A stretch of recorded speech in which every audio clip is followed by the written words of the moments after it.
देखो अज का अपना टास्क 2 है।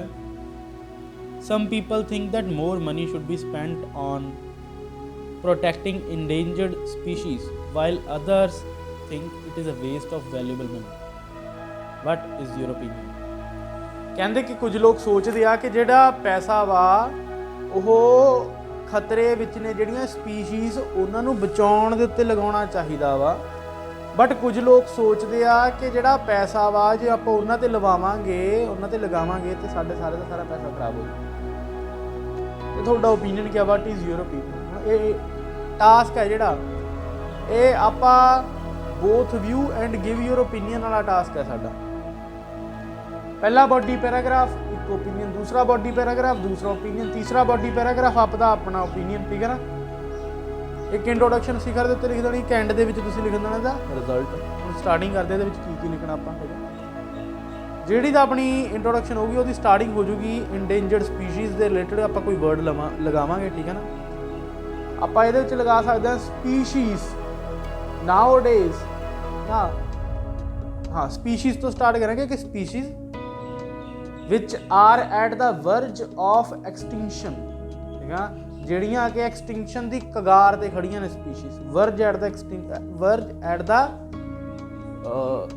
Of extinction, sorry, species that are at the verge of extinction. ठीक है? Should be saved by allocating money, comma पाके is opine by a set of individuals. ठीक है? ਹੁਣ ਉਸ ਤੋਂ ਬਾਅਦ ਦੇ ਵਿੱਚ ਹਾਊ ਐਵਰ ਇਹਦੇ ਵਿੱਚ ਲਾਓਗੇ ਤੁਸੀਂ। Others believe money should not be spent on saving these organisms because if money would be spent then all of the money would be wasted। ठीक है? ਜੇ ਮਨੀ ਇਹਨਾਂ ਦੇ ਉੱਤੇ ਖਰਚੀ ਜਾਊਗੀ ਤਾਂ ਸਾਰਾ ਪੈਸਾ ਖਰਾਬ ਹੋ ਜਾਊਗਾ। उदों बाद फुल स्टॉप होना, आई बिलीव लिख देना या इन माई ओपीनियन कह देना। ठीक है? In my opinion money should be spent on saving species, animal कह सकते या वैजीटेशन कह सकते, कुछ भी कह सकते। ठीक है ना? Money should be spent on them to save them. ठीक है?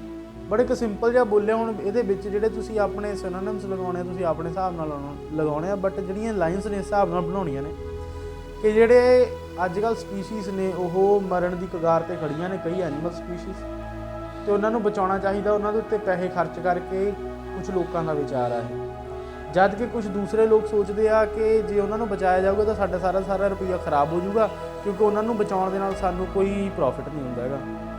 ਜਦ ਕਿ ਮੈਂ ਸੋਚਦਾ ਕਿ ਉਹਨਾਂ ਨੂੰ ਜਿਹੜੇ ਹੱਦ ਤੱਕ ਮਰਜ਼ੀ ਹੋਵੇ ਬਚਾਉਣਾ ਚਾਹੀਦਾ ਵਾ। ਠੀਕ ਹੈ ਨਾ? ਅਤੇ ਇਹ ਲਾਈਨ ਵੀ ਐਡ ਕਰ ਸਕਦੇ ਹੋ ਕਿ ਉਹਨਾਂ ਨੂੰ ਬਚਾਉਣ ਲਈ ਸਾਰੇ ਦੇ ਸਾਰੇ ਜਿਹੜੇ ਤਰੀਕੇ ਨੇ ਜਿਹੜੇ ਕਰ ਸਕਦੇ ਆ ਉਹ ਥੱਲੇ ਦਿੱਤੇ ਜਾਣਗੇ ਦੋਨੋਂ ਵਿਊਜ਼ ਨੂੰ ਸਟੇਟ ਕਰਨ ਤੋਂ ਬਾਅਦ 'ਚ। ਠੀਕ ਆ? ਹੁਣ ਆਪਾਂ ਫਸਟ ਬੋਡੀ ਪੈਰਾਗ੍ਰਾਫ ਲਿਖਣਾ ਵਾ, ਉਹ ਲਿਖਣਾ ਵਾ ਉਹਨਾਂ ਲੋਕਾਂ 'ਤੇ ਜਿਹੜੇ ਕਹਿੰਦੇ ਆ ਕਿ ਉਹਨਾਂ ਨੂੰ ਬਚਾਉਣਾ ਚਾਹੀਦਾ ਐਨੀਮਲਸ ਨੂੰ। ਐਨੀਮਲਸ ਨੂੰ ਦੇਖੋ ਬਚਾਉਣਾ ਚਾਹੀਦਾ, ਇਹਦੀ ਆਪਾਂ ਸਟਾਰਟਿੰਗ ਜਿਹੜੀ ਆ ਕਰਨੀ ਆ to begin with. On one hand भी कह सकते, ऑन वन हैंड वधिया रहूगा। ऑन वन हैंड फिर comma. Some people believe animal species that are endangered should be saved. ठीक है? Because these are the part of our world and saving them is our task of humanity. ठीक है? इस तरीके दी आपां lines वगैरह लिखणियां ने, पहले नंबर ते स्टार्टिंग भी करनी है। ठीक है? दसना फिर ਆਪਾਂ ਨਾਲ ਦੀ ਨਾਲ ਦੱਸਾਂਗੇ ਇੱਕ ਜਾਂ ਦੋ ਰੀਜ਼ਨ ਕਿ ਕਿਉਂ ਬਚਾਉਣਾ ਚਾਹੀਦਾ। First of all ecological balance ਬਣਿਆ ਰਹਿੰਦਾ। ਠੀਕ ਹੈ ਨਾ? ਜੇ ਸਪੀਸ਼ੀਜ਼ ਕਈ ਸਾਰੀਆਂ ਆਪਣੀ ਦੁਨੀਆ 'ਤੇ ਹੈਗੀਆਂ, ਜੇ ਲੁਪਤ ਹੋ ਜਾਣ ਤਾਂ ਬੈਲੈਂਸ ਖਤਮ ਹੋ ਜਾਊਗਾ। ਤੁਹਾਨੂੰ ਐਗਜ਼ਾਮਪਲ ਦੇ ਤੌਰ ਦੇ ਉੱਤੇ ਦੱਸਦਾ ਵਾਂ, ਜੇ ਕਈ ਐਸੀਆਂ ਸਪੀਸ਼ੀਜ਼ ਹੈਗੀਆਂ ਨੇ, ਠੀਕ ਹੈ ਨਾ, ਉਹ ਨਾ ਹੋਣ ਸਾਡੇ ਐਨੀਮਲ ਸਪੀਸ਼ੀਜ਼, ਠੀਕ ਹੈ ਨਾ, ਤਾਂ ਜਿਹੜੇ ਕੁੱਕੜ ਨੇ, ਠੀਕ ਹੈ ਨਾ, ਉਹਨਾਂ ਦੀ ਤਾਦਾਦ ਬਹੁਤ ਵੱਧ ਜੂ। ਬਿਕੋਜ਼ ਉਹਨਾਂ ਦੇ ਆਂਡੇ ਬਹੁਤ ਜ਼ਿਆਦਾ ਤਾਦਾਦ ਦੇ ਵਿੱਚ ਹੁੰਦੇ ਆ, ਉਹਨਾਂ ਦੀ ਆਬਾਦੀ ਬਹੁਤ ਵੱਧ ਜੂਗੀ। ਠੀਕ ਆ? ਅਤੇ ਉਹ ਬਹੁਤ ਜ਼ਿਆਦਾ ਸਾਡਾ ਭੋਜਨ ਖਾ ਜਾਣਗੇ, ਫਸਲਾਂ ਵਗੈਰਾ ਦਾ। ਠੀਕ ਆ? ਉਹਦੇ ਨਾਲ ਕੀ ਆ, ਮਨੁੱਖ ਐਂਡ ਦੇ ਵਿੱਚ ਆਪ ਹੀ ਮਰ ਜੂਗਾ। ਇਸ ਲਈ ਜਿਹੜੇ ਕਿ ਉਹਨਾਂ ਸਪੀਸ਼ੀਜ਼ ਨੂੰ ਖਾਂਦੇ ਐਨੀਮਲਸ, ਜੇ ਉਹਨਾਂ ਨੂੰ ਬਚਾਇਆ ਜਾਵੇ ਤਾਂ ਬੈਲੈਂਸ ਬਣਿਆ ਰਹੂਗਾ, ਇਕੋਲੋਜੀਕਲ ਬੈਲੈਂਸ, ਠੀਕ ਹੈ ਨਾ। ਸੇਮ ਇਹ ਚੀਜ਼ ਹੁੰਦੀ ਆ ਕਿ ਕਈ ਜਿਹੜੇ ਡੋਮੈਸਟਿਕ ਐਨੀਮਲਸ ਨੇ, ਠੀਕ ਹੈ ਨਾ, ਜਿਹੜੇ ਜੰਗਲਾਂ ਦੇ ਵਿੱਚ ਹੁੰਦੇ ਆ, ਉਹਨਾਂ ਨੂੰ ਖਾਣ ਵਾਲੇ ਜਿਹੜੇ ਪ੍ਰੈਡੀਟਰਸ ਨੇ, ਜਿੱਦਾਂ ਲਾਇਨ ਹੋ ਗਏ ਹੈ ਨਾ, ਚੀਤਾਸ ਹੋ ਗਏ, ਉਹਨਾਂ ਸਾਰਿਆਂ ਨੂੰ ਵੀ ਬਚਾਉਣਾ ਚਾਹੀਦਾ, ਕਿਉਂਕਿ ਜੇ ਉਹ ਨਾ ਹੋਣਗੇ ਤਾਂ ਜਿਹੜੇ ਆਪਣੇ ਜਿਹੜੇ ਡੋਮੈਸਟਿਕ ਐਨੀਮਲਸ ਨੇ, ਜਾਂ ਜਿਹੜੇ ਇਹਨਾਂ ਨੂੰ ਰੂਮੀਨੈਂਟ ਐਨੀਮਲਸ ਕਹਿੰਦੇ ਆ, ਠੀਕ ਆ, ਜਿਹੜੇ ਜਿਨ੍ਹਾਂ ਤੋਂ ਸਾਨੂੰ ਦੁੱਧ ਦਹੀਂ ਵਗੈਰਾ ਮਿਲਦਾ ਵਾ, ਉਹੀ ਨੋਰਮਲੀ ਤੌਰ ਦੇ ਉੱਤੇ ਰੂਮੀਨੈਂਟ ਐਨੀਮਲ ਕਹਿੰਦੇ ਆ, ਉਹਨਾਂ ਨੂੰ ਉਹੀ ਨੋਰਮਲੀ ਤੌਰ ਦੇ ਉੱਤੇ ਗਰੇਜ਼ਿੰਗ ਕਰ ਦਿੰਦੇ ਆ, ਘਾਹ ਚਰਦੇ ਆ। ਅਤੇ ਜਦੋਂ ਓਵਰ ਗਰੇਜ਼ਿੰਗ ਕਰਨਗੇ ਤਾਂ ਸੋਇਲ ਇਰੋਜ਼ਨ ਹੋਊਗੀ, ਜੇ ਸੋਇਲ ਇਰੋਜ਼ਨ ਹੋਊਗੀ ਤਾਂ ਉਹਦੇ ਨਾਲ ਕੀ ਹੋਊਗਾ, ਹੜ੍ਹ ਆਉਣਗੇ। ਦੂਜੇ ਨੰਬਰ 'ਤੇ ਰੇਨ ਘੱਟ ਹੋ, ਬਿਕੋਜ਼ ਸੋਇਲ ਇਰੋਜ਼ਨ ਹੋ ਗਈ, ਦਰਖਤ ਵਗੈਰਾ ਚੱਜ ਨਾਲ ਹੋਣੇ ਨਹੀਂ ਹੈਗੇ, ਠੀਕ ਆ, ਅਤੇ ਉਹਦੇ ਨਾਲ ਕੀ ਹੋਊਗਾ, ਹੜ੍ਹ ਆਉਣਗੇ, ਅਤੇ ਮਨੁੱਖਤਾ ਦੇ ਲਈ ਉਹ ਵੀ ਖਤਰਾ ਬਣ ਜਾਣਾ। ਇਸ ਕਰਕੇ ਜਿਹੜੇ ਇੰਡੇਂਜਰਡ ਸਪੀਸ਼ੀਜ਼ ਨੇ ਉਹਨਾਂ ਨੂੰ ਬਚਾਉਣਾ ਚਾਹੀਦਾ ਵਾ, ਠੀਕ ਆ। ਹੁਣ ਜਿਹੜਾ ਦੂਸਰੇ ਪੱਖ ਦੇ ਉੱਤੇ ਜਿਹੜੇ ਹੈਗੇ ਨੇ ਲੋਕੀ ਜਿਹੜੇ ਕਹਿੰਦੇ ਆ ਕਿ ਨਹੀਂ ਬਚਾਉਣਾ ਚਾਹੀਦਾ, ਉਹਨਾਂ ਦੇ ਹਿਸਾਬ ਨਾਲ ਕੀ ਕਾਰਨ ਆ ਕਿ ਕਿਉਂ ਨਹੀਂ ਬਚਾਉਣਾ ਚਾਹੀਦਾ? ਉਹ ਜਿਹੜਾ BP ਆ ਉਹ ਆਪਾਂ ਸੈਕਿੰਡ ਹੋਊਗਾ, ਉਹਦੇ ਸਟਾਰਟਿੰਗ ਆਪਾਂ ਕਰਾਂਗੇ ਔਨ ਅਦਰ ਹੈਂਡ ਸਾਈਡ, ਠੀਕ ਆ। ਉਹ ਵੱਡੀ ਪਾ ਲਿਆ ਕਰੋ ਸਾਰੇ ਜਾਣੇ, on other hand side, comma ਲਗਾ ਦੇਣਾ ਉਸ ਤੋਂ ਬਾਅਦ, ਤੇ ਫਿਰ ਆਪਾਂ ਲਿਖਾਂਗੇ ਵੀ ਕੁਝ ਲੋਕ ਅਸਰਟ ਕਰਦੇ ਆ, ਠੀਕ ਆ, ਪੀਪਲ ਕਹਿ ਲਓ, ਇੰਡੀਵਿਜੂਅਲ ਕਹਿ ਲਓ, ਪੀਪ ਕਹਿ ਲਓ, ਠੀਕ ਆ, ਜੋ ਮਰਜ਼ੀ ਕਹਿ ਲਓ, ਪਾਰਟ ਆਫ ਸੁਸਾਇਟੀ ਦੇ ਲੋਕ ਕਹਿ ਲਓ, ਜਾਂ ਅਦਰ ਸੈਟ ਆਫ ਪੀਪਲ ਕਹਿ ਲਓ, ਜੋ ਮਰਜ਼ੀ ਕਹਿ ਲਓ, ਵੀ ਉਹ ਅਸਰਟ ਕਰਦੇ ਆ, ਅਸਰਟ ਕਹਿ ਦਿਓ, ਸੋ ਹੈ ਨਾ, ਉਹ ਆਪਣੀ ਅਸਰਸ਼ਨ ਮੂਹਰੇ ਰੱਖਦੇ ਆ, ਆਪਣਾ ਮਤਭੇਦ ਮੂਹਰੇ ਰੱਖਦੇ ਪਏ ਆ, ਜਾਂ ਕਹਿ ਦਿਓ ਪੌਂਡਰ ਕਰਦੇ ਆ, ਸੋਚਦੇ ਆ, ਠੀਕ ਹੈ ਨਾ, ਵੀ ਉਹ ਸੋਚਦੇ ਆ ਕਿ ਜਿਹੜੀਆਂ ਇੰਡੇਂਜਰਡ ਸਪੀਸ਼ੀਜ਼ ਨੇ ਇਹਨਾਂ ਨੂੰ ਸੇਵ ਨਹੀਂ ਕਰਨਾ ਚਾਹੀਦਾ ਹੈਗਾ, ਵੀ ਕੁਦਰਤੀ ਤੌਰ 'ਤੇ ਜੇ ਸਾਡੀਆਂ ਸਾਰੀਆਂ ਖਤਮ ਹੋ ਰਹੀਆਂ ਨੇ ਅਤੇ ਇਹਨਾਂ ਨੂੰ ਹੋਣ ਦੇਣਾ ਚਾਹੀਦਾ ਵਾ। ਬਿਕੋਜ਼ ਐਵੋਲਿਊਸ਼ਨ ਬਾਰੇ ਸਾਰਿਆਂ ਨੂੰ ਪਤਾ ਹੋਊਗਾ, ਮੇਬੀ, ਨਹੀਂ ਜੇ ਨਹੀਂ ਪਤਾ ਮੈਂ ਦੱਸ ਦਿੰਦਾ। ਐਵੋਲਿਊਸ਼ਨ ਹੁੰਦਾ ਕਿ ਨੇਚਰ ਦੁਆਰਾ ਇੱਕ ਪ੍ਰੋਸੀਜਰ ਕੀਤਾ ਜਾਂਦਾ ਵਾ, ਹਜ਼ਾਰਾਂ ਕਰੋੜਾਂ ਲੱਖਾਂ ਸਾਲਾਂ ਦੇ ਵਿੱਚ ਹੌਲੀ ਹੌਲੀ ਹੁੰਦਾ, ਇਹ ਹਰ ਟਾਈਮ ਚੱਲ ਰਿਹਾ ਹੁੰਦਾ ਐਵੋਲਿਊਸ਼ਨ। ਇਸ ਪ੍ਰੋਸੀਜਰ ਦੇ ਆਧਾਰ ਦੇ ਉੱਤੇ ਹਰੇਕ ਚੀਜ਼ ਦੇ ਵਿੱਚ ਡਿਵੈਲਪਮੈਂਟ ਆਈ ਜਾਂਦੀ ਹੈ, ਕਈ ਪੁਰਾਣੀਆਂ ਚੀਜ਼ਾਂ ਖਤਮ ਹੋਈ ਜਾਂਦੀਆਂ ਨੇ, ਉਹਨਾਂ ਦੀ ਥਾਂ 'ਤੇ ਨਵੀਆਂ ਚੀਜ਼ਾਂ ਆਈ ਜਾਂਦੀਆਂ ਨੇ।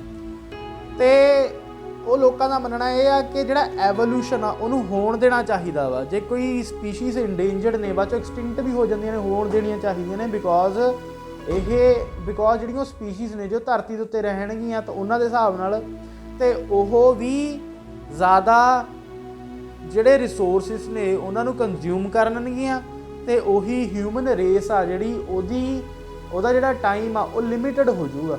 ਜਿੱਥੇ ਕਿਤੇ ਹਿਊਮਨ ਨੇ 1 ਲੱਖ ਸਾਲ ਦੇ ਵਿੱਚ ਖਤਮ ਹੋਣਾ ਵਾ, ਅਤੇ ਜੇ ਉਹ ਸਪੀਸ਼ੀਜ਼ ਹੋਰ ਜ਼ਿਆਦਾ ਇਨਟੇਕ ਕਰੀ ਜਾਣਗੇ ਸਾਰੀਆਂ ਚੀਜ਼ਾਂ ਦੀਆਂ, ਹੋ ਸਕਦਾ ਹਿਊਮਨ ਰੇਸ 40 ਜਾਂ 50,000 ਸਾਲ ਦੇ ਵਿੱਚ ਖਤਮ ਹੋ ਜਾਏ, ਠੀਕ ਆ।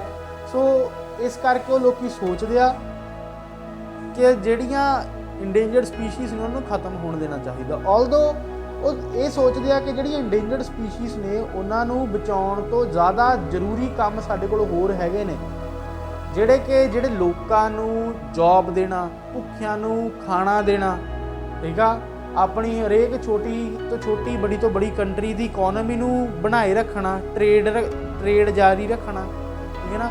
ਹੋਰ ਬਹੁਤ ਸਾਰੇ ਜ਼ਰੂਰੀ ਕੰਮ ਹੈਗੇ ਨੇ ਇਹਨਾਂ ਸਪੀਸ਼ੀਜ਼ ਨੂੰ ਬਚਾਉਣ ਤੋਂ ਜ਼ਿਆਦਾ, ਜਿਨ੍ਹਾਂ ਦੇ ਉੱਤੇ ਪੈਸਾ ਲਗਾ ਕੇ ਇਹਨਾਂ ਤੋਂ ਜ਼ਿਆਦਾ ਪ੍ਰੋਫਿਟ ਲਿਆ ਜਾ ਸਕਦਾ ਵਾ, ਠੀਕ ਹੈ।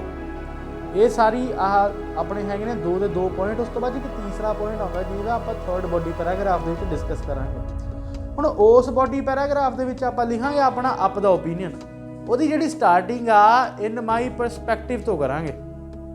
ਇਨ ਮਾਈ ਪਰਸਪੈਕਟਿਵ ਤੋਂ ਸਟਾਰਟਿੰਗ ਕਰ ਲਈ, ਕੌਮਾ ਪਾਤਾ, ਉਸ ਤੋਂ ਬਾਅਦ ਦੇ ਵਿੱਚ ਉਹਦੇ ਵਿੱਚ ਆਪਾਂ ਲਿਖਾਂਗੇ ਵੀ ਇਨ ਮਾਈ ਓਪੀਨੀਅਨ, ਇਨ ਮਾਈ ਓਪੀਨੀਅਨ ਤਾਂ ਹੋ ਗਿਆ, ਇਨ ਮਾਈ ਪਰਸਪੈਕਟਿਵ ਕਹਿੰਦਾ ਹੈ ਨਾ। ਇਨ ਮਾਈ ਪਰਸਪੈਕਟਿਵ ਤੋਂ ਬਾਅਦ ਕਹੋਗੇ ਵੀ animal species should be saved, because ਕਿਉਂ ਸੇਵ ਕੀਤੀਆਂ ਜਾਣੀਆਂ ਚਾਹੀਦੀਆਂ ਨੇ? ਉਹ ਸੇਵ ਕੀਤੀਆਂ ਜਾਣੀਆਂ ਚਾਹੀਦੀਆਂ ਨੇ because these are the limb of hour world and these also have the same right as humanity have, ਠੀਕ ਆ ਨਾ, ਐਜ਼ ਹਿਊਮੈਨਿਟੀ ਹੈਜ਼, ਕਿ ਵੀ ਉਹਨਾਂ ਦੇ ਕੋਲ ਵੀ ਸੇਮ ਰਾਈਟ ਆ ਜ਼ਿੰਦਗੀ ਜਿਉਣ ਦਾ ਜਿਹੋ ਜਿਹਾ ਹਿਊਮਨ ਦੇ ਕੋਲ ਆ। Although these species, although these animals don't have mind to think about their vegetation या population that is decreasing, so it is ਦੀ duty of humanity to save them. ਠੀਕ ਆ, ਵੀ ਭਾਵੇਂ ਕਿ ਉਹਨਾਂ ਕੋਲ ਆਪਣਾ ਦਿਮਾਗ ਨਹੀਂ ਹੈਗਾ ਕਿ ਸਾਡੀ ਪਾਪੂਲੇਸ਼ਨ ਘਟਦੀ ਜਾ ਰਹੀ ਆ, ਬਟ ਤਾਂ ਵੀ ਇਹ ਫਰਜ਼ ਬਣਦਾ ਵਾ ਇਨਸਾਨਾਂ ਦਾ ਕਿ ਉਹ ਉਹਨਾਂ ਨੂੰ ਬਚਾ ਕੇ ਰੱਖਣ, ਬਿਕੋਜ਼ ਇਨਸਾਨ ਐਸੇ ਨੇ ਜਿਹੜੇ ਸਭ ਤੋਂ ਜ਼ਿਆਦਾ ਡਿਵੈਲਪ ਨੇ ਅਤੇ ਉਹਨਾਂ ਨੂੰ ਬਚਾਉਣਾ ਚਾਹੀਦਾ, ਭਾਵੇਂ ਕਿ ਜਿੰਨਾ ਮਰਜ਼ੀ ਰੁਪਈਆ ਪੈਸਾ ਲੱਗ ਜਾਵੇ। ਉਸ ਤੋਂ ਬਾਅਦ ਤੁਸੀਂ ਇੱਕ ਐਂਡ ਦੇ ਵਿੱਚ ਰਿਜ਼ਲਟ ਲਿਖੋਗੇ, ਰਿਜ਼ਲਟ ਦੇ ਵਿੱਚ ਕਹਿਣਾ all in all it is clear that animal should be saved. ਠੀਕ ਆ, ਇਹ ਹੈਗਾ ਆਪਣਾ ਟੋਟਲੀ ਰਾਈਟਿੰਗ ਦਾ ਅੱਜ ਦਾ ਟੌਪਿਕ।